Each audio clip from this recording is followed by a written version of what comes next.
మీ మెదడుకి బ్యాంకుకి చాలా దగ్గర పోలిక ఉంది. మీ మెదడు బ్యాంకులో ప్రతిరోజు మీరు ఆలోచనలను డిపాజిట్ చేస్తూ, వాటిని మీకు అవసరమైనప్పుడు జ్ఞాపకాలుగా విత్‌డ్రా చేస్తూ ఉంటారు. మీ ఈ జ్ఞాపకాల బ్యాంకులో ఒక క్లర్క్ ఉంటాడు.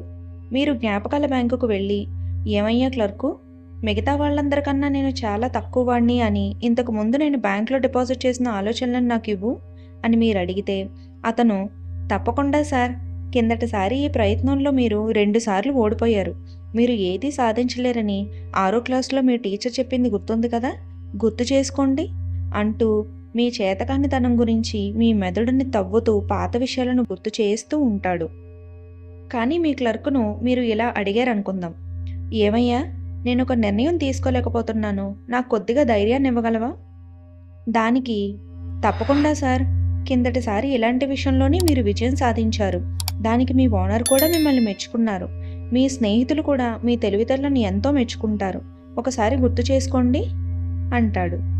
ప్రతిరోజు ఉదయాన్నే మీరు ఆఫీస్‌కి వెళ్లే ముందు మీ కారు ఇంజిన్‌లో 2 గుప్పెళ్ల మట్టి పోస్తే ఆ కారు ఎలా పనిచేస్తుంది? ఆ ఇంజిన్ కాస్త పాడై కూర్చుంటుంది.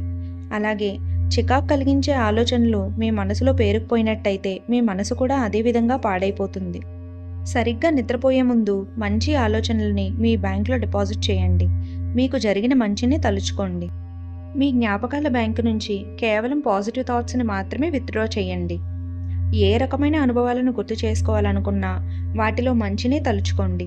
చెడును పూర్తిగా మర్చిపోండి. దాన్ని పాతిపెట్టండి. ఒకవేళ నెగెటివ్ థాట్స్ చేస్తున్నారని మీకు అనిపిస్తే మీ మనసును పూర్తిగా దాని మీద నుంచి మరో వైపుకు మళ్లించండి.